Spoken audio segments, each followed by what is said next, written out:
nice to get to know them as personalities and to start to see how they follow very similar behavioral patterns. Completely impossible to predict all the time, of course, but still a useful way of starting to learn a bit about their habits, and it really, really helps when you're tracking them. However, in this case, I don't see any vehicles, I don't see any shadow tracks. I think we might have missed her crossing into Hoffman's. I'm going to do a quick U-turn and we're going to go and find out where young Madiba has crossed into Djuma. And I'm starting, if my predictions about his habits are what they are, I've got a couple of termite mounds already picked out in my head as to where he might have gone.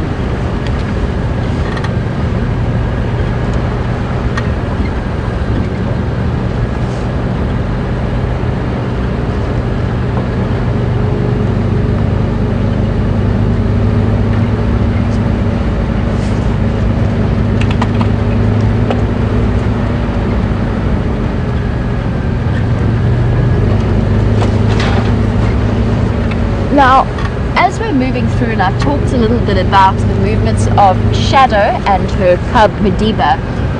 Ian, welcome to the Sunrise Safari. Now, you've asked quite a complex question about leopard territories and how it all works, how it works with males and females. And what I'd love to do is stop and draw you a picture, but I just want to get to where the tracks of Madiba were last seen. But in the meantime, I'll try and explain it to you in the simplest possible terms. Think of leopard, so there's a difference between a territory and a home range. A home range is the entire area that an animal will utilize. A territory is the part of it that is actively defended by that animal. Now, in the case of leopards, both the males and the females are territorial, but they're only territorial towards individuals of the same sex. So females will be territorial to other females and males to other males. And it's particularly obvious in the case of the dominant males who are marking and patrolling out their territories. And you also need to be sure that it's not, territories are not, and I described it the other day like this, they're not like pieces of a puzzle. So they don't fit together exactly and tessellate precisely. Their borders are fluid. And when one leopard might move into one area that overlaps another's territory, that leopard might move over a little bit, and they might move around like that. So you cannot think of it in the way that we have neighboring properties where you've got an exact fence that demarcates the space between you and your neighbor. Now, typically in terms of size of leopard territories, there's a huge variation depending on the habitat as well as how much prey there is. So the better the habitat, the more suitable it is for leopards. The smaller their territories are going to be because the more competition there is. But in areas like this, they can be much, much larger. Now, if we think about, say, Tingana's territory, now he's one of the big dominant males in this area, his territory probably stretches all the way from around Cheetah Cut Line, which is our eastern boundary, and apparently all the way up to close to Arathusa Lodge, and maybe even further towards the western boundary of Arathusa. So that's a territory that's probably about 5 kilometers from one side to another, and then all the way probably another 5 kilometers long. But then again, as I said, it's fluid. So if the Anderson male, if Tingana's all the way in the east, the Anderson male, who is his main competitor, will move into the territory on the west. Just stopping for some rather tall mammals this morning. Nice to see. Good morning, giraffe.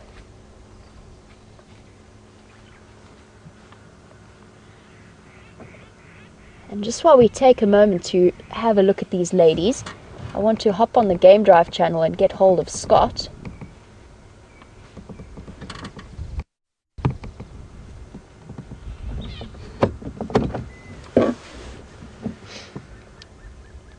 This is Scott for Jamie.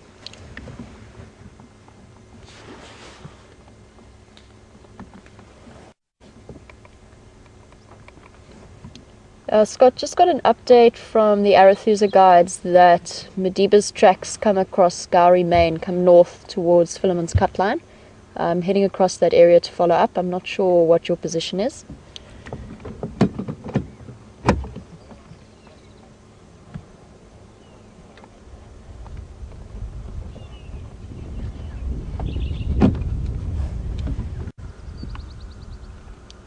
Okay, copy. I'm going to follow up as well. Just let me know if you're moving into the area.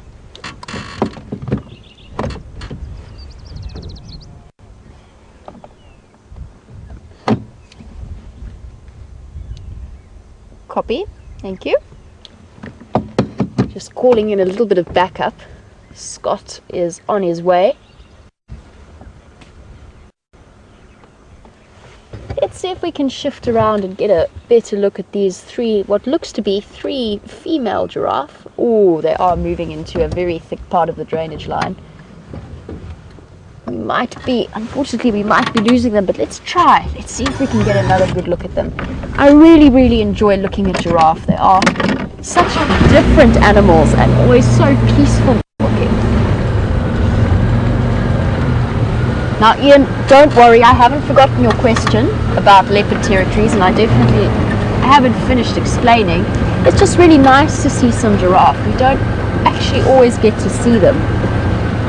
Although I think our three have decided they're feeling a little bit camera shy this morning. They don't really want to be on television.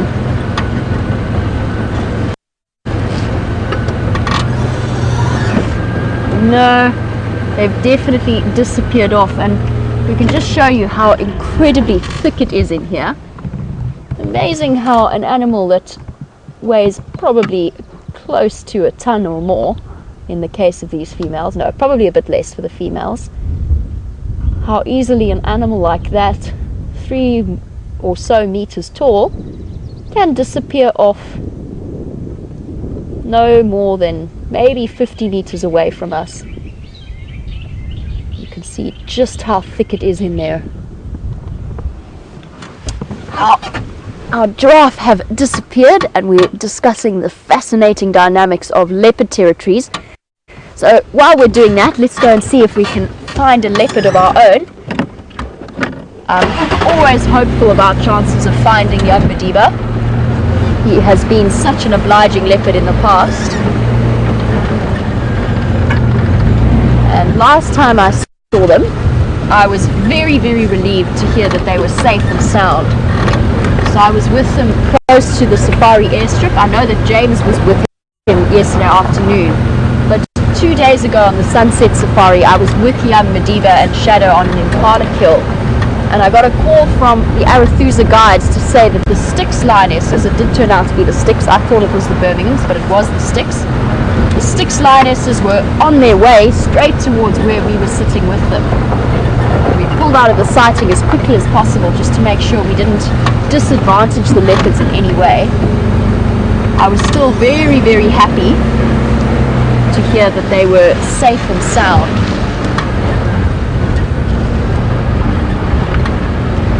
Now Ian, just back to a little bit more about leopard territories. We were chatting about the size of them. Typically what will happen with males and females, the male territory will be much bigger than the females and will probably encompass the territories of 2 or 3 different females in the area. And he will take that opportunity to mate with them,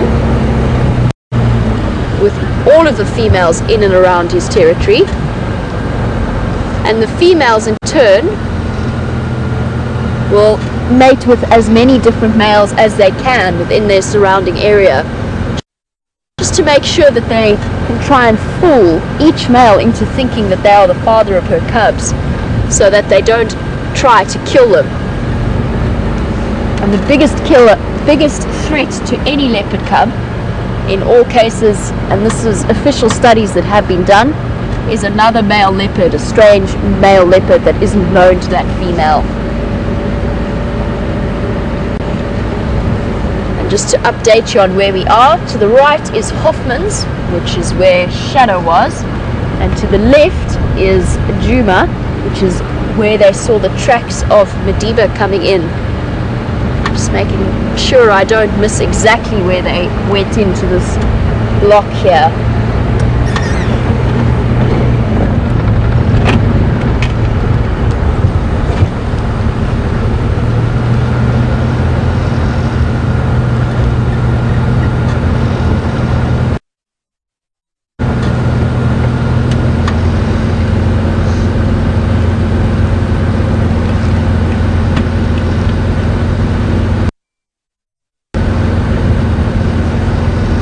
Just left those 3 giraffe who are feeling a little bit shy this morning, as are most of the animals. Most of them have tucked themselves away into the thick drainage lines, just probably in response to the fact that it is quite windy this morning. It makes them feel a little bit unsettled. Now, Jim Butler, you were wondering if giraffe ever alarm call in any way to a threat. And they don't have a specific bark or anything in the same way that a lot of the other antelope species do, but they can snort.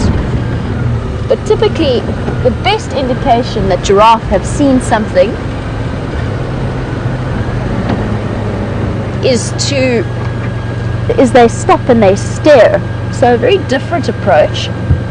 I thought I saw a leopard track, but it's just a trick of the light.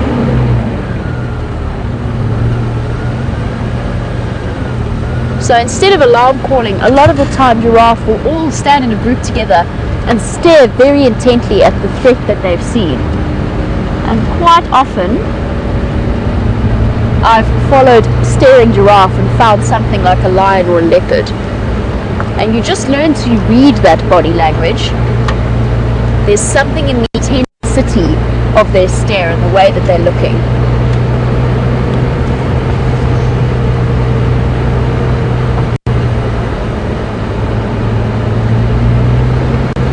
Said they were heading towards Philemon's cut line. I just want to double check further along Gowrie. And I have seen some older tracks of young Madiba, but nothing too fresh just yet. And I want to check out one of the termite mounds just along here, where we've seen him in the past.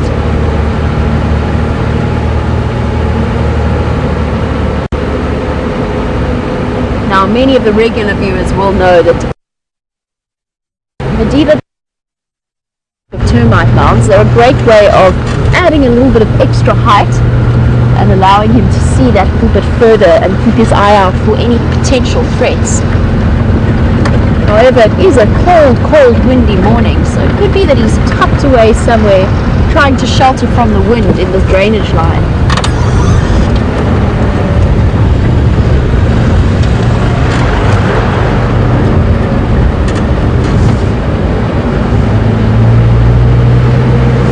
The other slight problem with tracks on Gowrie Main is that there are lots and lots of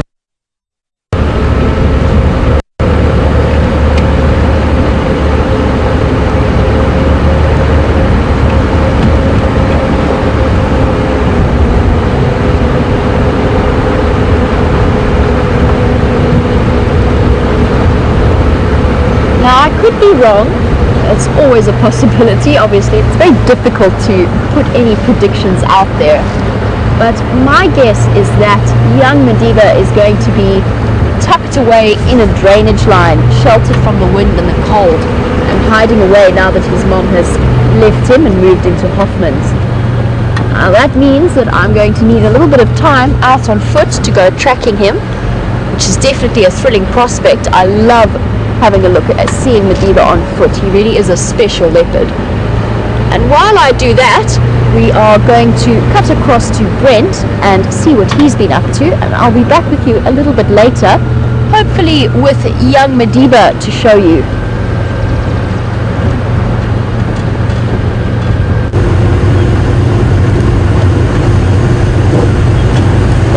Welcome back, everyone. As you can see, we are still meandering. Unfortunately, those leopard tracks did not come out, didn't come to fruition, but we are still checking the area. I think maybe they've come a bit further east, So we're going to check Leadwood Road, a road seldom checked, or I haven't checked it in quite a while. So I'm going to go have a look.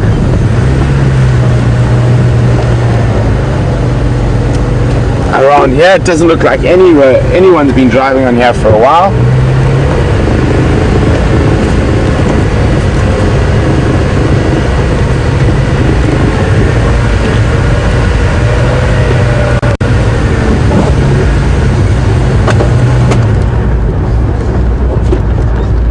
So we're just gonna stop and listen for a few seconds. Oh, there we go, Brian.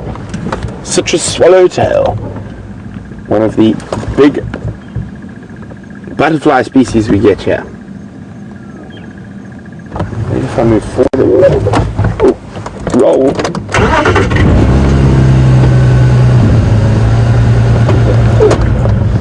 We should stop again. Or maybe a bit further away, unfortunately. That was a citrus swallowtail.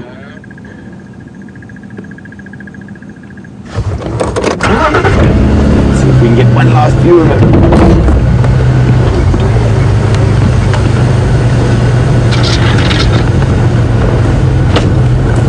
Popped in mist. There he is on the ground.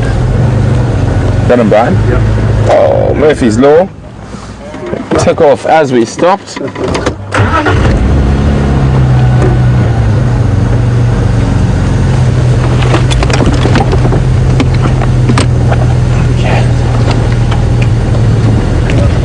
You see him? Oh. Getting a butterfly on camera can be quite a difficult. Where is he, B? Just too close. I can't see from here. Yeah, close the lid and get up there. There we go. I don't want to move just yet so you can get a good view of him.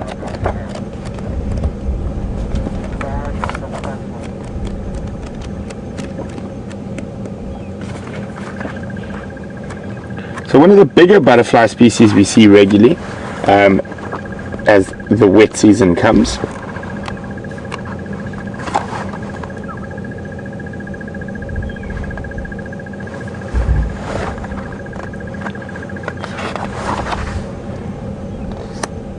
There we go.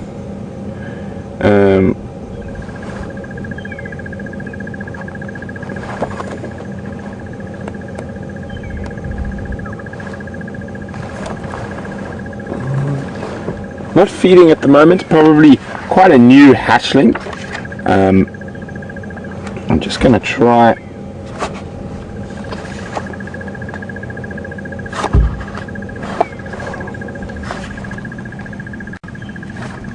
find him in the book for you.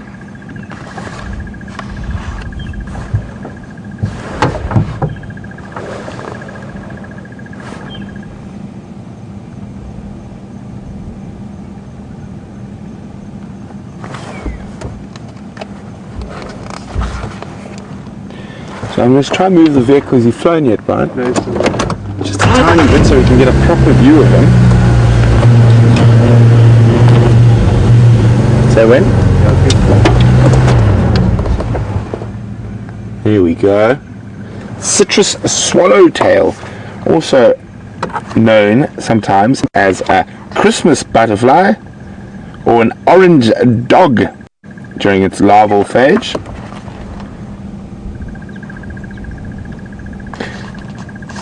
And they have incredibly big larval phase or instar larval phase, which is their caterpillar phase. And I will show you what they look like before they become this beautiful butterfly.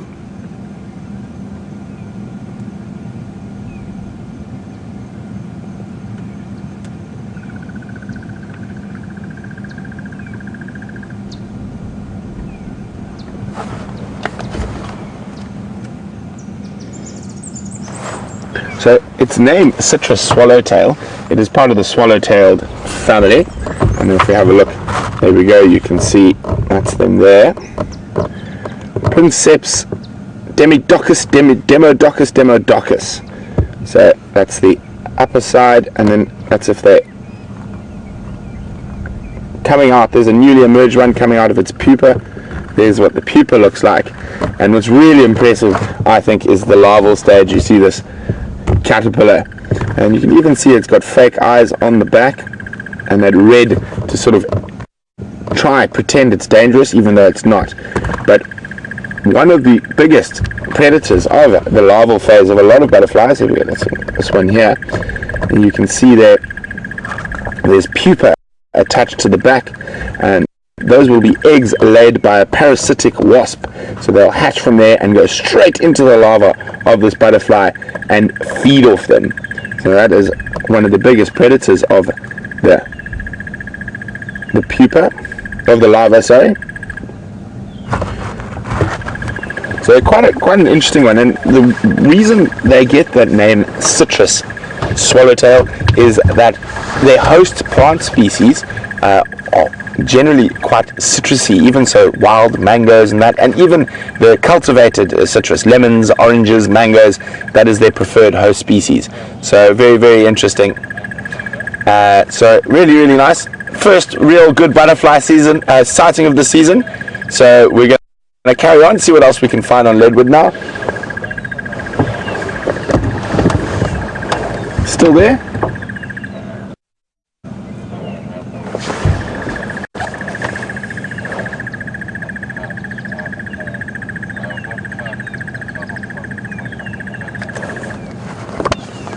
There we go.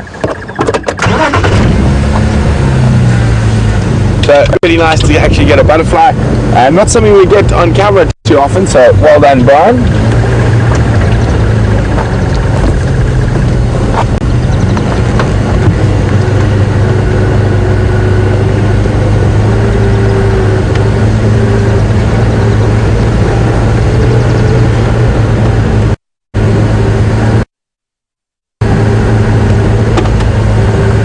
So, I'm probably not the best person to answer this question, Brian is, but Raja from India, I'm going to try and answer this question, and Brian can correct me where I'm wrong. Raja would like to know, what is the best way to become a wildlife cameraman? Well, Raja, most of the wildlife cameramen I know never started life as wildlife cameramen. It is sort of something that happens, literally. Brian, in Brian's case, he was a 3D animator. Yep. And then got offered an opportunity with WildEarth to go to Kalahari to film meerkats with almost zero camera experience. And now here he is sitting on the back filming wildlife every day. So that's Brian's story, well, the short version of it. The other wildlife cameramen I know, a lot of them started out their lives as safari guides.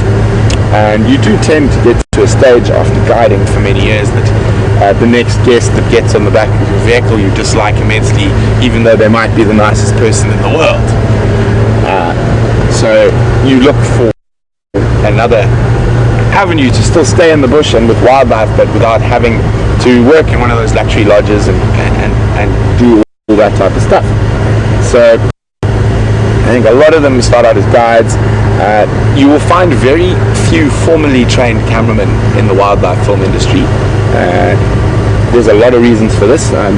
Quite often you don't have all the technical support and stuff that you would on a big film crew, and hours can be very long. I mean, I've spent, I think our longest to get a lion kill while filming in Botswana is we spent 3 full days. So 72 hours with the lions, sleeping in the car next to the lions, and eating in the car next to the lions. And while they're sleeping, you sleep. While they move, when they're moving, you move. So long hours, quite often very difficult conditions. So yeah, you don't find too many formally trained cameramen who've worked on sort of Hollywood sets and stuff out here in the bush. I think they find it a little bit too rough. And there's one of those things about being out of the bush, it doesn't matter what position you're in, whether you're a cameraman or a director or whatnot, the plan will change every 30 seconds, and you have to be able to roll with those punches and make a plan to do what you have to do. So I think there's quite a lot of interesting stories when it comes to wildlife cameramen and how they ended up in that spot. mean, Brian's even involves a stint running away to the circus, if you can believe it or not. And we have through the bushes, unfortunately not the best view. Female kudu, and some more behind, but unfortunately not in the best spot to view. That one is ruminating. It's taking food up from its stomach and re-chewing it to get the most nutrients out, and then it'll swallow it again at a later stage. There's a couple in there, but as I said, they're behind the bushes. There's another little one coming through.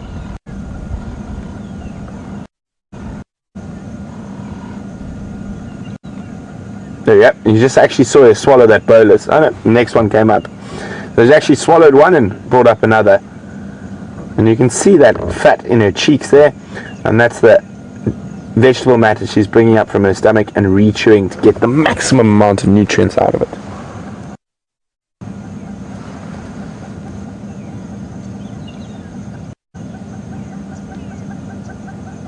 Obviously that's quite important at this time of the year. Although there has been a little bit of rain, there still isn't the most vast amount of food available.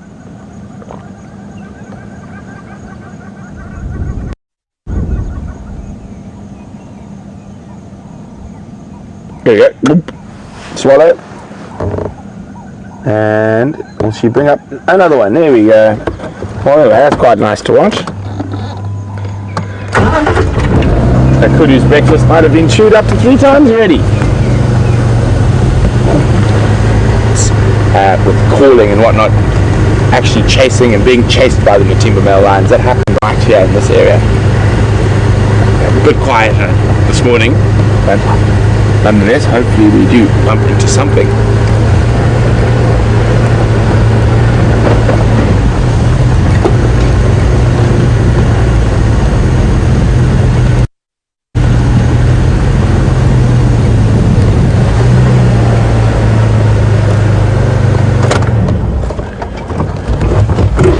So chatting about the Birminghams there, Jess on Twitter was wondering, once they establish territory, do we think they will become less aggressive with the females? Most certainly, Jess. I also think one of the reasons the females are not being so open towards them is that the females probably feel they're a little bit young. So similar thing happened with the Mapoko coalition when they came in. So that's probably why they were being so aggressive and killing the females. The other reason is that their blood's up, their testosterone's up, they're roaring, there's other male lions, they're taking over, it's new, it's exciting. So even the smallest sort of form of aggression can sort of trigger a really bad reaction from those lions. But I think possibly, maybe in a few months, a bit older, and not so feeling like they need to chase everything and catch everything and kill everything, they will definitely calm down and then possibly start mating with the brides. We've got quite an interesting plant that is one of the first to bloom after the rain. It's called, in Afrikaans, there's a wonderful name for it. It's called a Bobbejaan staart, which means a baboon's tail, and got quite a few interesting medicinal uses, and I'm just going to get a picture of it out in the book for you. And I'm very excited because I think it's going to be the first of the really, really nice lily-like flowers that's going to come up this year. B-O, there we go.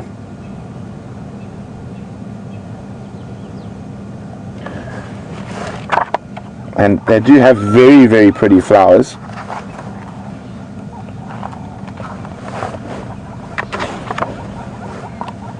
$312. There we go. So as you can see, it hasn't quite got to this stage yet. We've got these beautiful lilac flowers that are going to come out of those. And I mean, they look, especially during the dry season, really, really ugly. No leaves, just sort of this funny brown thing sticking out of the ground. But we are going to get these wonderful flowers coming from them quite shortly. So the stem and the bark, this section here, is shaved traditionally, and it's used for sort of general aches. Also, there's an anti-inflammatory, but for the most interesting one, it's used stop hemorrhaging as well. So there's obviously a coagulant in the chemical makeup of this Bobbejaan staart that will stop hemorrhaging, which I find very, very interesting. And there's actually not too many plant species. I mean, there's stuff that will help with sort of minor cuts and scars, but nothing really that does the hemorrhaging thing. And if we do have any serious doctors or scientists, which we are not, the one thing that's interesting about this book, it says what the actual chemical compound, which I'm still trying to learn and grasp a little bit more, of these individual plants and their possible use in sort of pharmacology. So very, very interesting.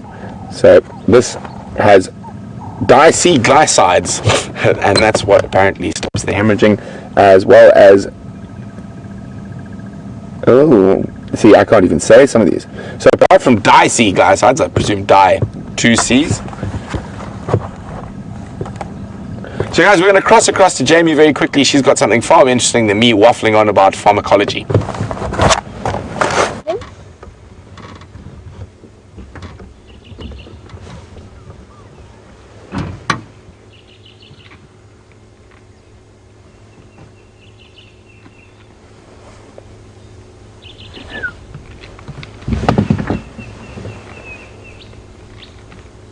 Welcome back, guys, and we just wanted to come across here quickly just to have a look at these young males who are sparring with each other.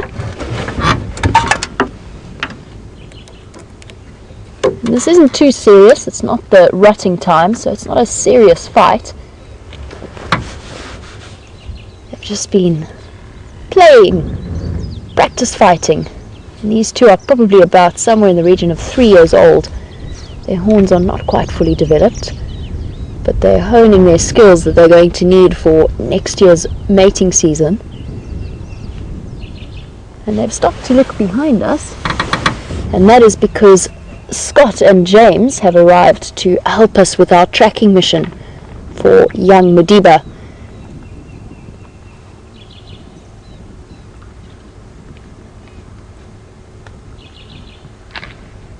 Actually hear the clash of their horns.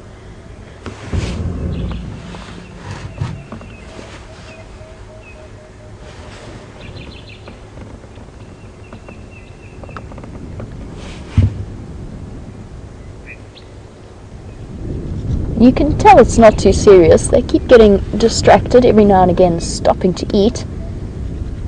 But still very interesting to watch the technique that they adopt when they're fighting each other.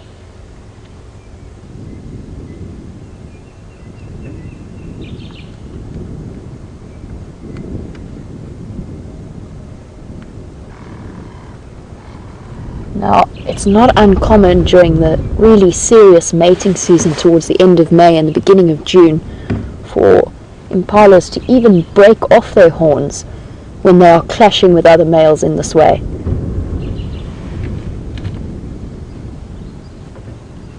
But very, very cool to see. I think the one has decided is no longer interested. In fact, they have both decided that breakfast is a little bit more important. Now, neither of these two rams are particularly large. I'd put them probably at maybe 3 years old, maybe a little bit older. They're getting right to the point where at that sort of 4-year-old margin they'd be ready to mate, or at least be able to compete for mating opportunities with other males. Probably from this year they didn't have that chance. They're just that little bit too small, and there's a couple of really large rams out there that could have outcompeted them. But that's not to say they might not have managed a quick sneaky mating session with a couple of ewes on the outskirts of the herd.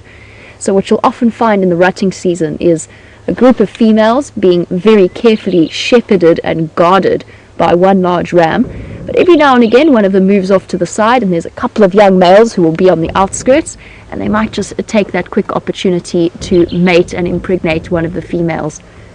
But in the next year or so, they've got a whole year almost to go, a couple of, maybe somewhere in the region of 9 to 10 months to put some growth in and some preparation and lots of practice fights like the one that we just witnessed, and it will help them to hone their skills and really start to compete properly, probably from sometime next year.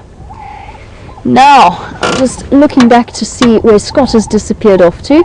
We still haven't found exactly where Madiba crossed this main road, so Gowrie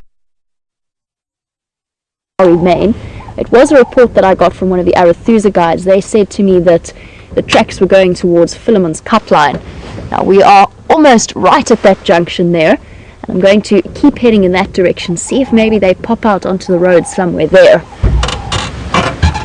We do have Shadow's tracks coming out and into Hoffman's, along with some fairly fresh leopard scat, probably from last night.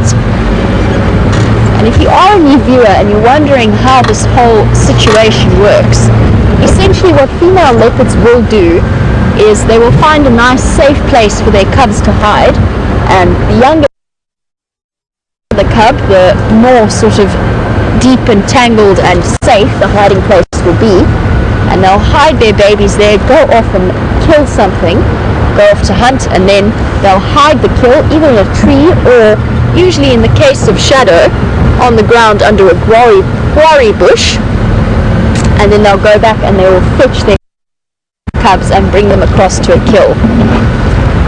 Now, both Shadow and young Madiba have eaten fairly recently. 2 days ago they consumed an entire impala together, so they won't be too hungry, but you can never afford to be lax if you're a leopard out here, and there's no rest for poor Shadow. She'll be off hunting and searching for prey. Backwards along where Shadow's tracks came from, but it is an absolutely enormous block, and if she was busy hunting, it's probably not the fastest way to find my way back to where she left Madiba. And in the meantime, I'd like to hop off and go and check this drainage line in here. It's nice and thick, and we found him hiding in there before, but that requires a little bit of walking. So we're going to send you back across to Brent and catch up with you a little bit later.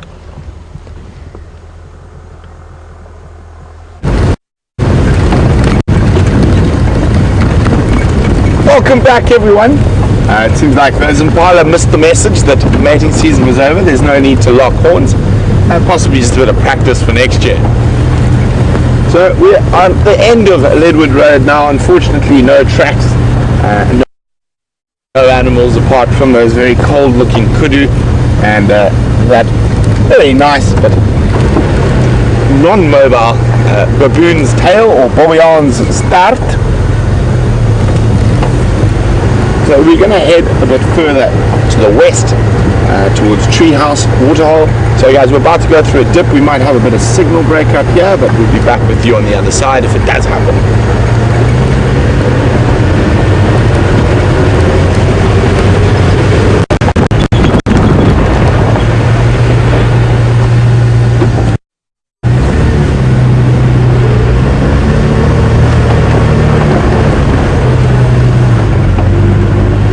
A squirrel alarm calling.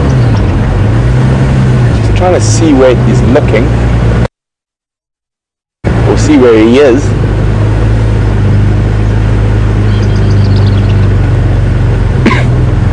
Maybe not so much alarm calling, it just sounds like he's a little bit upset with something. Yeah, it sounds like he's upset with another squirrel. Can't see him just yet, I just hear him in this knobthorn.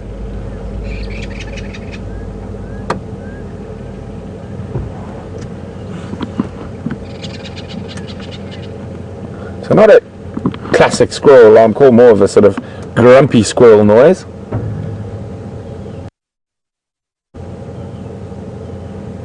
Just move a little bit, maybe we can spot him.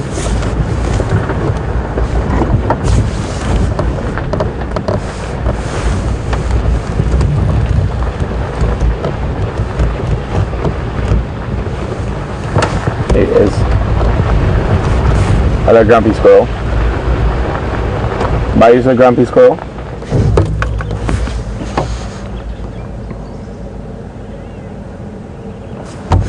There's the grumpy squirrel. Not sure what it's grumpy about.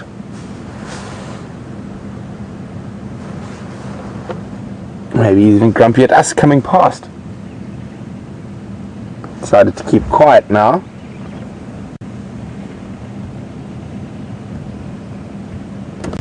Looks quite cold. Maybe he's grumpy about the weather.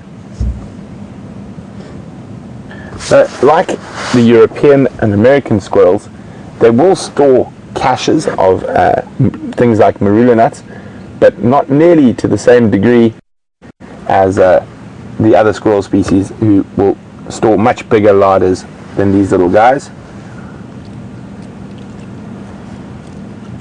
Oh. Coming to have a closer look at us.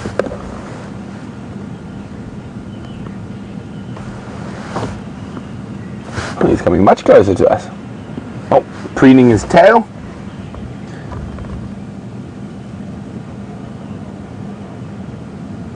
Itchy tail, probably got a few fleas or lice.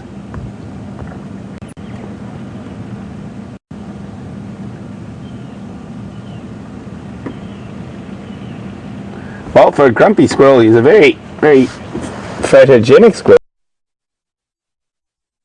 Maybe he was complaining that we didn't stop to look at him, and now he's come out to pose for us. He's actually coming even closer to us now.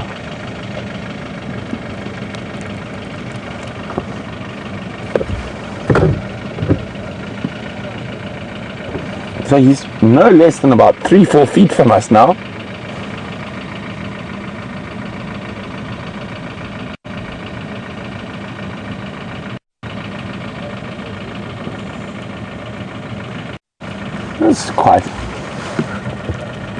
It's quite amazing if you just sit still next to these animals, how quickly they relax around you.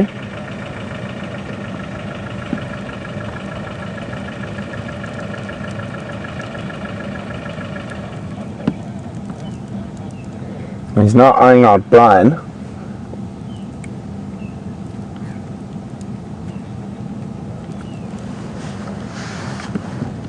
Coming right up to the vehicle.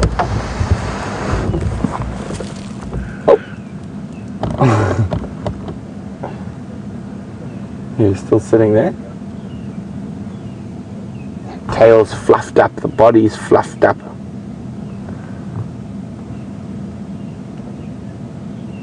Are you going to come down again, mister? Or are you just going to keep sitting there? And we are now blocking the road. But I think it's worth blocking the road for this little guy. Yep.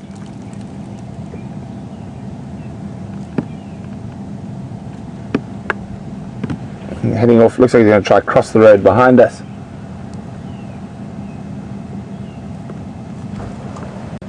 Why did the squirrel cross the road? Brian, any ideas? The size is obvious. Oh. Off he goes.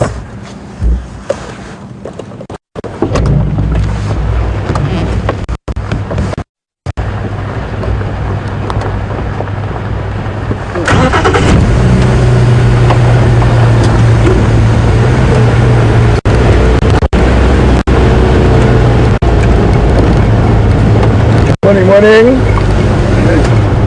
How you doing? Any updates from your side? Ja, was net annual part.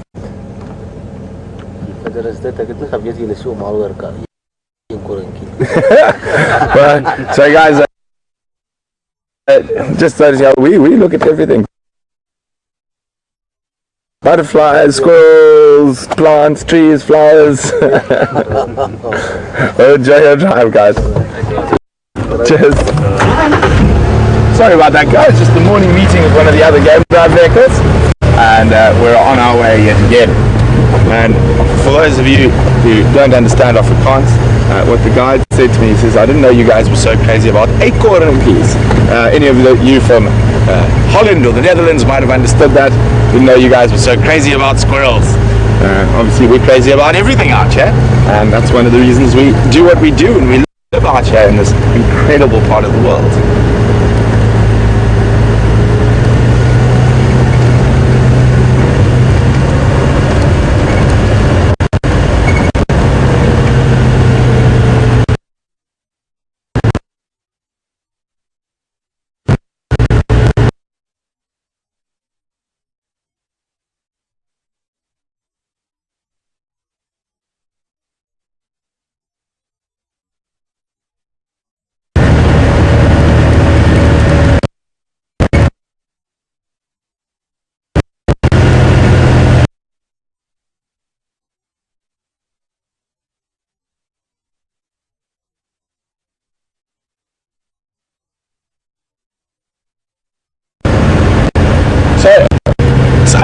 unusual that we get good sightings of butterflies on these grey, dreary days. It could be because it's still a bit cold and the butterfly is still waiting for its wings to dry before it's moving off. And Jojo from New York says, thanks very much for the first butterfly. It's my pleasure, Jojo. I aim to show you a lot more as we head further into the summer. And Annie is wondering, could we not visit the hyena den? Annie, the hyena den has been visited already and there's no one at home. So possibly we'll try it on the sunset.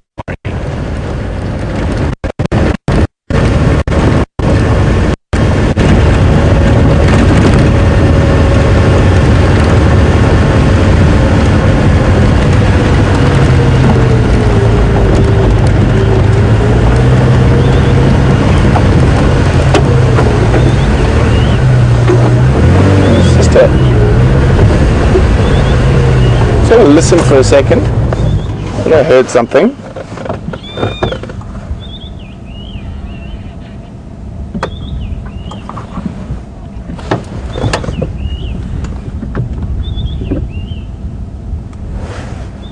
And there's one lone impala male. I just thought he might be looking at something, but I think I know what he was looking at, and it was us. Yep, focus is off now that we've kept still, so I think he just picked up our movement.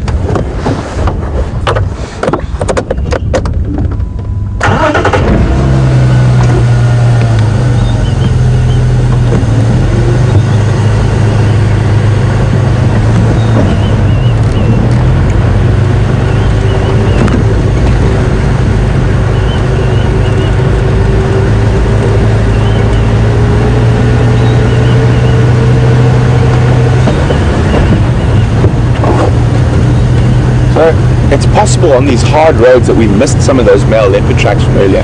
So I've come back, I've checked it, they haven't gone off to the east. So now my next hunch is that they might have come a little bit further to the west towards Treehouse.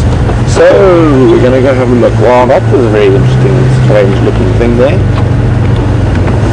But I think it's sand, but I'm going to double check as well. It looks... It's sand, but if you have a quick look, and you'll see why I stopped, as Brian shows you there, it just looked like it could be the back of a lion sleeping. You see just to the right of the screen there, as you drive flash past, it just looks like it's that slight lion-like color, but it's a mound of sand.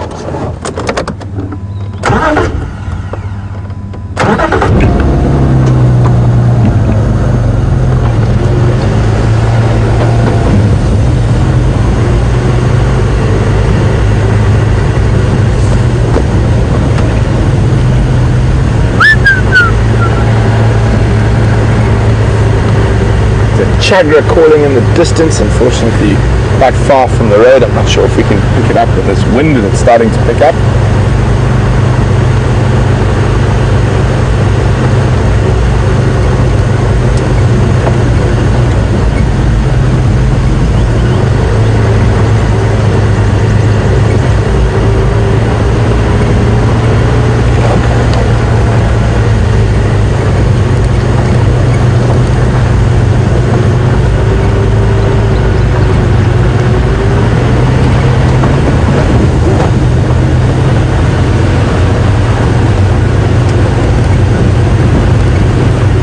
We're getting quite close to the Treehouse waterhole. Hopefully there's something exciting in store for us there. Still no tracks. I think it's one of these mysterious flying leopards.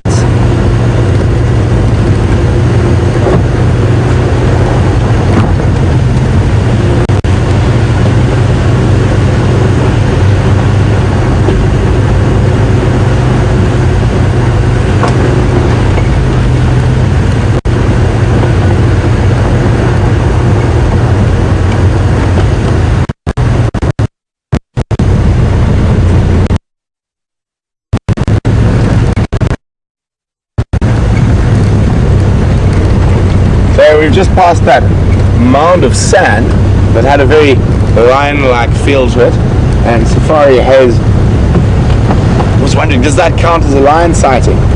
Well, if you wanted to, Safari Haze, but I'm not going to count it because unfortunately that lion definitely didn't have a heartbeat.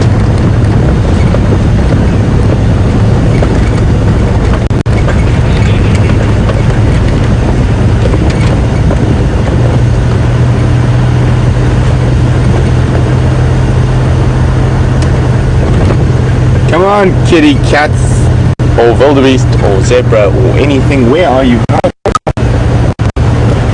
If I was one of the prey species, I would find a nice protected, sheltered spot, and I would have bed down to chew my cud, ruminate.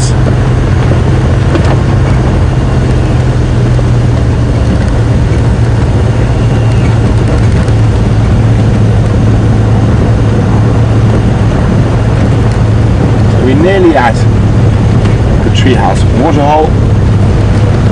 Hopefully, there's something there.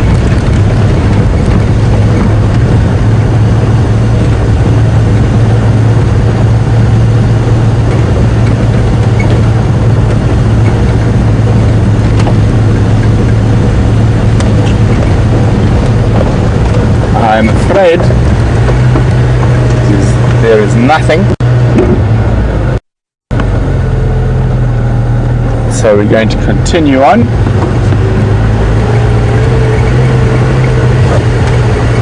I'm taking a bit of a gander because if those mail trucks were Tingana, he quite often might move up through and onto Shabam Road across. So maybe we can find some trucks there.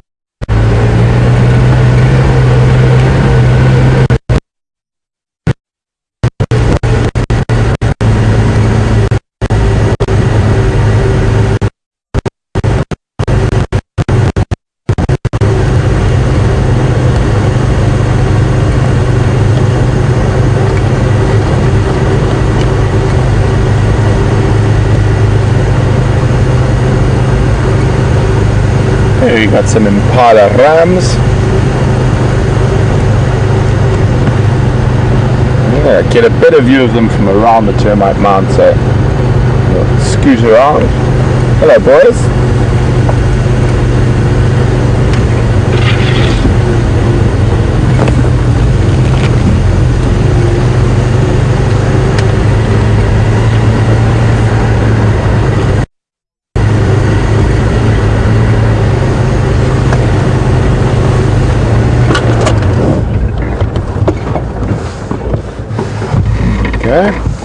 They'll be quite happy with all the little new shoots coming out, both from the grass species and from the tree species. That's one of the things that makes impala so successful, that they're not stuck eating one particular thing. They will browse and graze. You can see that little shimmer on their coat.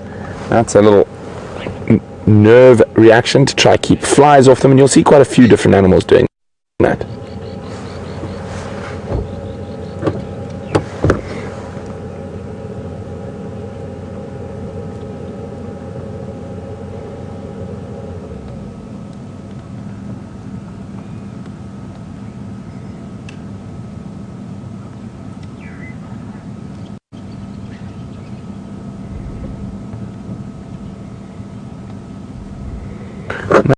They're heading off down towards the drainage line. You can see that they move quite carefully. They do stop, listen and look, make sure there's no potential threats.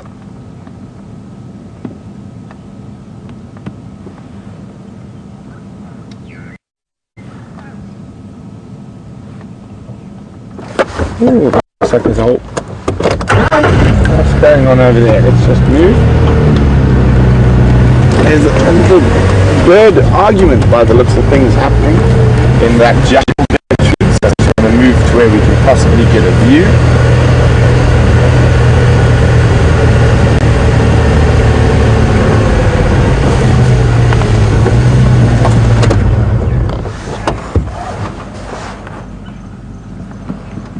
to the right slightly, Brian, in that tree there. So you can see, I just saw, I'll see the movement now. Come down a little bit. Where? There, up to the right. Just hold there for a second. There we go. It's quite a difficult one, but it is in the middle of frame there. And it is a really wonderful bird. And you just saw that flash of red of the feet. There we go. And the beak. So guys, let's see what birders are out this morning. Who can identify those birds feeding on that lovely jackalberry fruit? We've seen monkeys feeding on it. Now we're seeing a bird species feeding on it. Actually, I think most of you who watch radio get that. But it is an African green pigeon. You can see it blends so well with the green of the jackalberry. But they're very, very interesting from a pigeon and dove family point of view. I'm going to ask you, who can tell me what is the difference that they have? What is the main difference that they have that the other members of the dove and pigeon family do not have? What specialized adaptation do they have that the other members of the dove and pigeon family do not have? And send your answers through to questions@wildearth.tv, or use the hashtag Safari Live if you are more technologically savvy. So let's see who knows the answer to that one.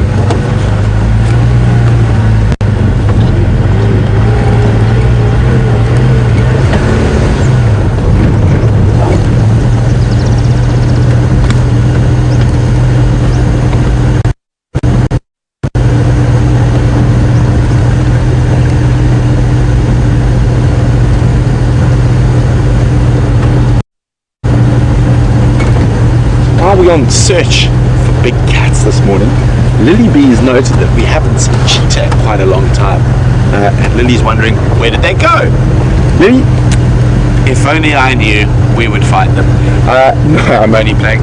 Unfortunately, I think, especially with this little bit of rain, they would have moved more towards the gabbro soils, closer to the Kruger and then the Manuleti. So with this bit of rain, it's a much better grass system there, so there's going to be quite a lot more grazing animals there. And I think the cheetahs are probably, they also do prefer the gabbros, but they've probably moved more towards the gabbros now that there's been a bit of rain and there could be some permanent water in that area, or semi-permanent water in the pans. So that doesn't mean that those two boys might not arrive again while they're searching.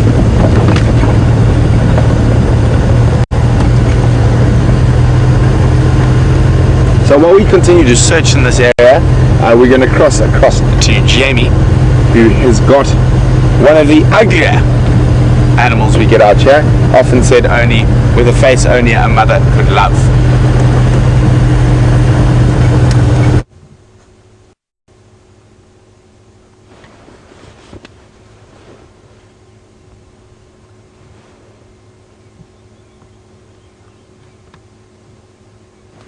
Now, in terms of faces that only a mother could love, all we got to see of that particular animal, and can still see if you focus intently, sort of in the middle at the bottom of your screen, is the disappearing bottom of a warthog. Now, personally, I happen to think that they are rather attractive creatures. Unfortunately, we don't get to sit and watch him as I chat about why I think that they are slightly misunderstood, because he has decided he's also feeling camera shy this morning and has disappeared off into quite a thick block. But I did stop for just a moment because I thought I heard a squirrel alarm calling.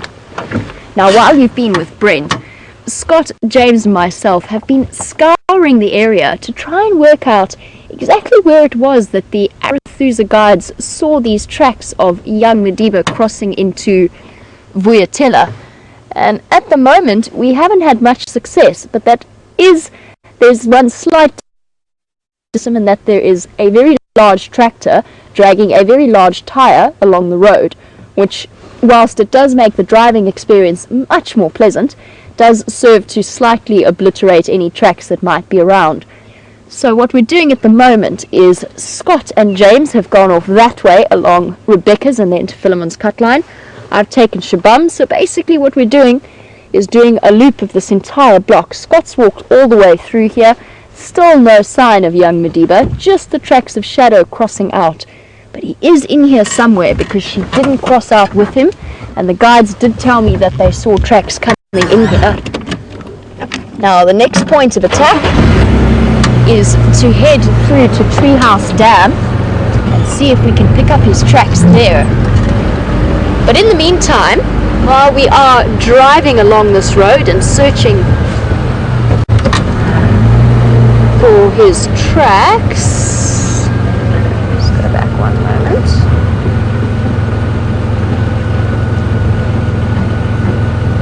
I've actually got male leopard tracks. They're not clear at all, but it looks as though they're coming down this road, down Shabam, and quite possibly out the other side.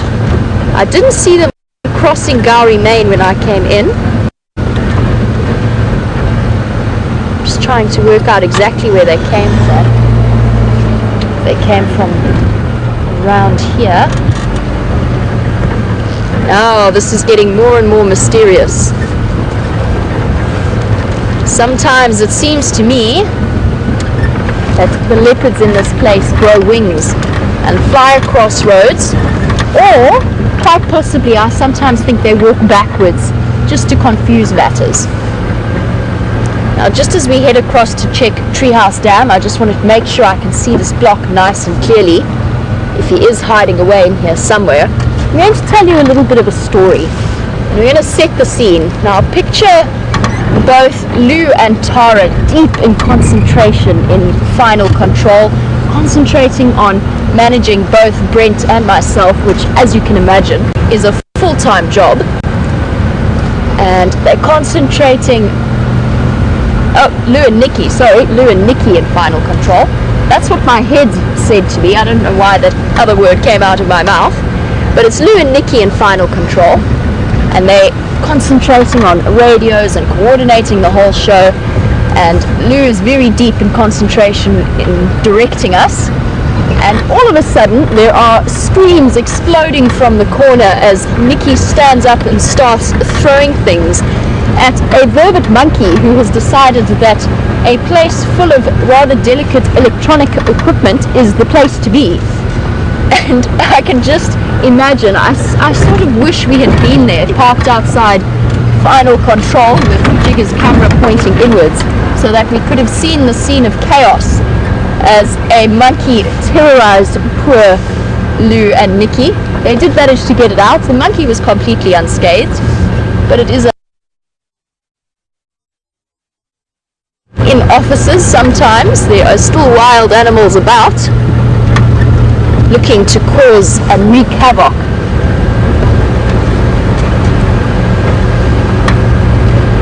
So a highly entertaining image in my head. And as we make our way, and we've finished with our monkey story terrorizing the ladies in FC, I believe that Brent has a bird to show you up a tree, and quite a big bird. We'll catch up with you a little bit later.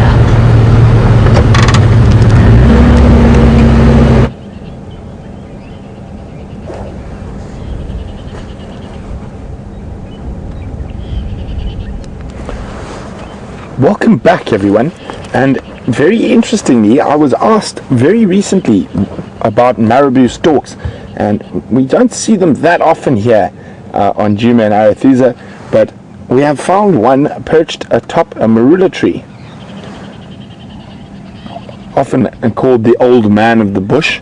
They look like sort of very balding old men, and we can't really see. We can just, if we have a look at that stork's legs, they often appear very, very white, and even though their legs are actually sort of dark grey, the reason is they actually defecate on their legs on purpose, and it's to help with thermoregulation.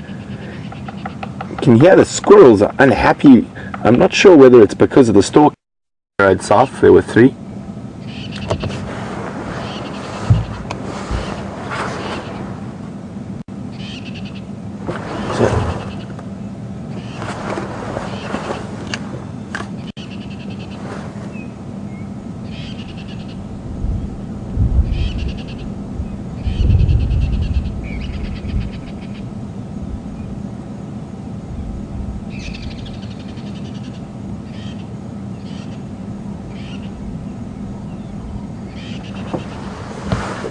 So while we're looking at this marabou stork, we're just going to cover that green pigeon question quickly. And Gerda came the closest.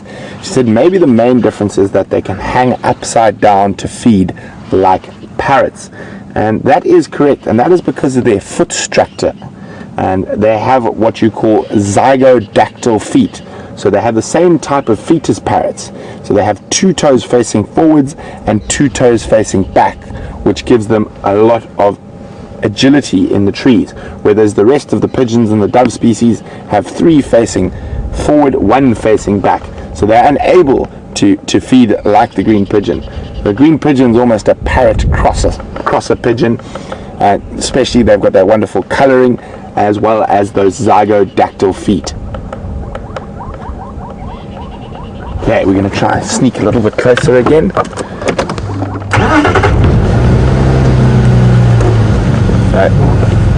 Stalking a marabou stork live here on Djuma Private Game Reserve. Not a bird we see too often, so quite exciting, and I know quite a few people have been wanting to see one. I just hope he doesn't fly. Just going very, very slowly, keeping my engine revs and trying not to drive directly at him. I'm just going to take an oblique angle. How's that, Brian? It's a very upset squirrel, and I do think it's possibly from the stalk, but I'm hoping as I peer below the stalk that there's actually a leopard around, but common sense prevails, and I think it is the stalk. They would definitely, if given the opportunity, catch a squirrel, or if they found a nest, they would eat the squirrel babies. It'd be quite difficult with that really big beak to get in there. And you can see how he gets that sort of nickname, the Undertaker of the African bush.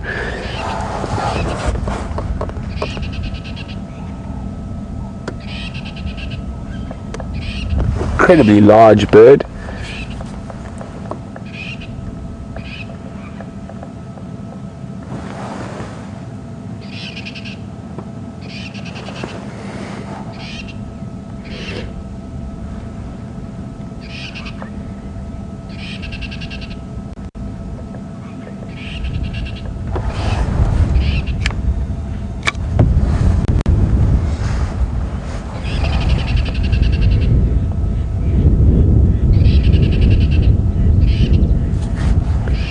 Well, as lucky we've been this morning to find this marabou stork. Anna Marie says this is the first time she's seen one. So all of those keeping bird lists out there, this might be a nice add-on to your bird list. Marabou stork, or the Undertaker of the bush. Squirrel is very upset.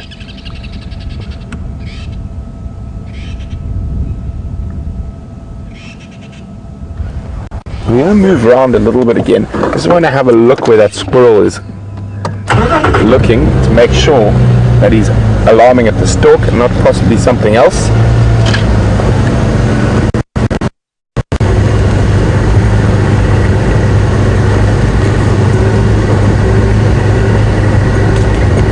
So continuing with the Undertaker theme, Astralina says they're the funeral parlor managers. Okay, now we're just going to try and find the squirrel who's shouting so much.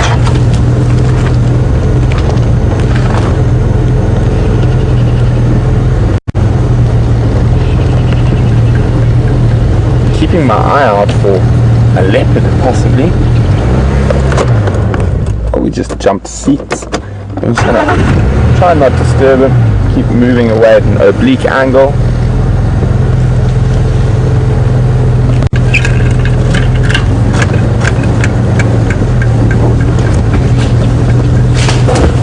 Might be able to get a head-on view of him as well. Oh, we're in endangered country here. I'm referring to the lots of aardvark burrows around here, and we don't want to sink into one. Oh, through the danger area.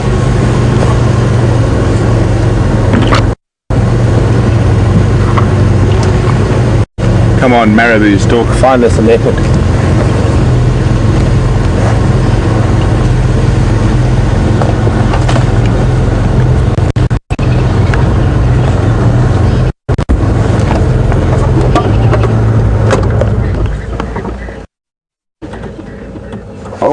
he goes.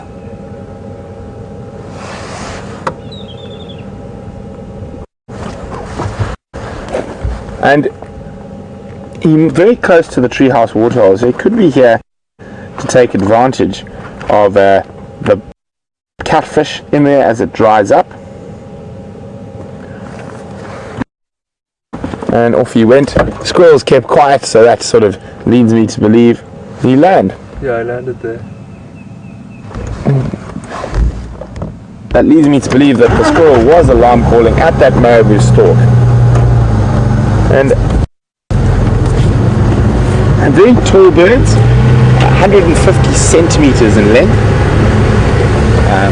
from 120 to 150 centimeters.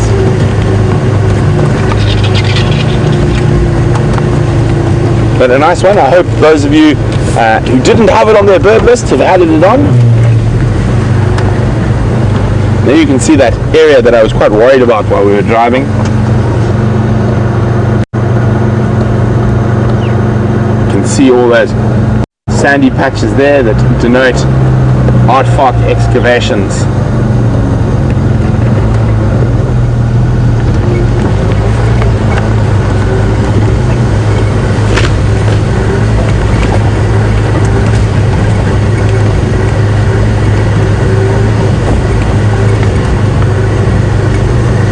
We're going to make our way back to the road now.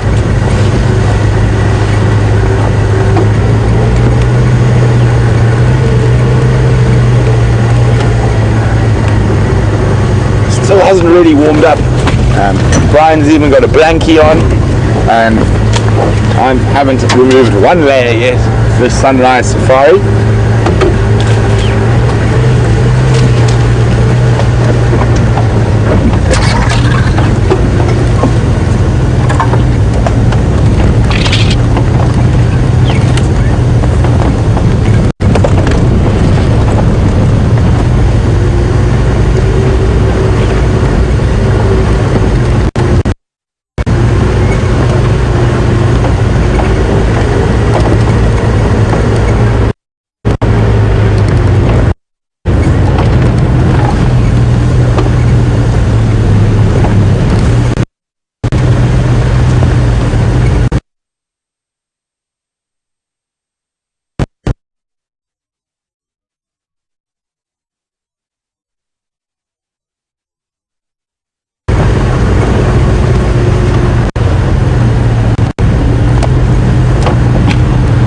So the stalk we normally see is a saddlewood stalk, and Rene and Anna Marie are quite curious what the height difference is between a marabou and a saddlewood stalk.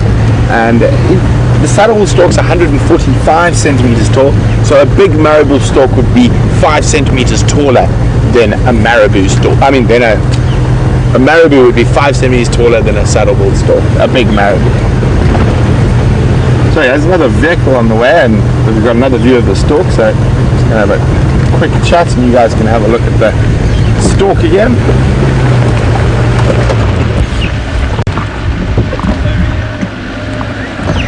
Morning.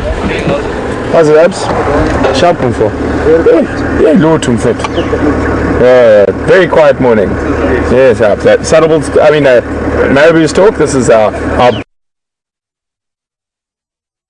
big predator of the morning so far. There was in Konzov one in the Ingwe, went into the block between Vulture's Nest and the Moratti, and then I think that Mampimpan for Shadow crossed into Hoffman's. And in Gala? So there's in Konzov 2 crossing into Sibambili, but that's it so far. Cheers, enjoy everyone! So yeah, that guys, morning meeting over again, and he's probably going to head down to the to the treehouse waterhole, try and catch himself some catfish.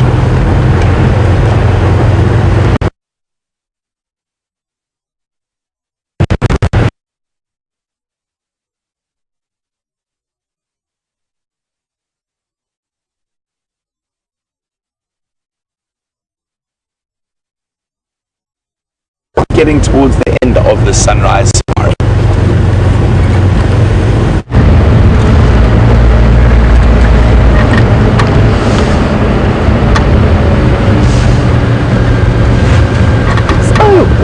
back, and I'm still seriously confused about how this leopard has managed to be so mysterious.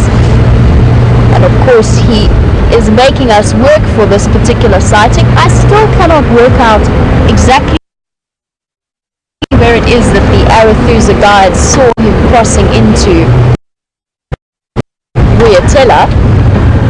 What I'm doing right now is one big loop just to double check that I haven't missed anything. Moving along, just checking in the drainage lines and having a look to see what we can see there. But really, really cool that you got to see a marabou stork. I haven't seen one of those in a while, so really, really nice to see. I wonder if these Inyala will know where the leopard's hiding.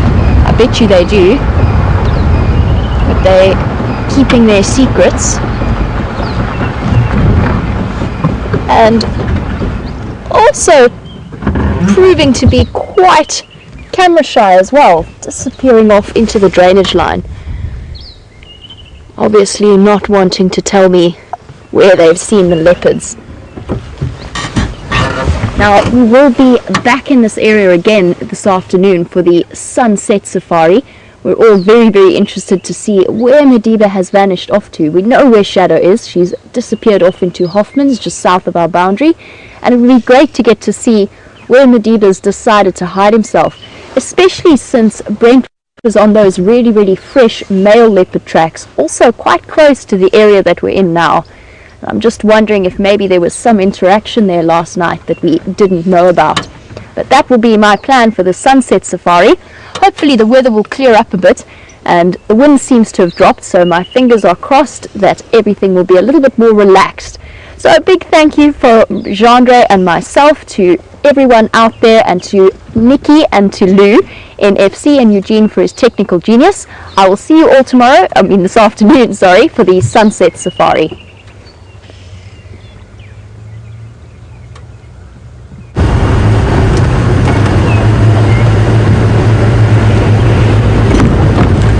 Welcome back, everyone. We're going to meander up towards the quarantine clearings. Fingers crossed there might be some general game up there for the last few minutes. But we've seen that marabou stork, which is not something we see very often. And those of you who have traveled in Africa before, if any of you have ever been to Kampala, which is the capital of Uganda, it is incredible. It's not the cleanest city in the world, let me just say that first off. But there's an incredible population of marabou storks in Kampala that live on the buildings all around there, and they feed off all the sort of waste created by humans. And you can get in the city center hundreds upon hundreds of these marabou storks lining all the buildings, and quite a scary thing. Then you imagine walking down the main street of Kampala with the undertakers staring down at you from above. So it has been a relatively quiet sunrise safari, but never dull and boring. We got to see a new bird for a few of you on the live safaris, the marabou stork, and got to look at a baboon's tail. And I know Jamie and I both were unlucky with our tracking this morning, but that can change in a heartbeat out here in the African bush. That's one of the best things about it.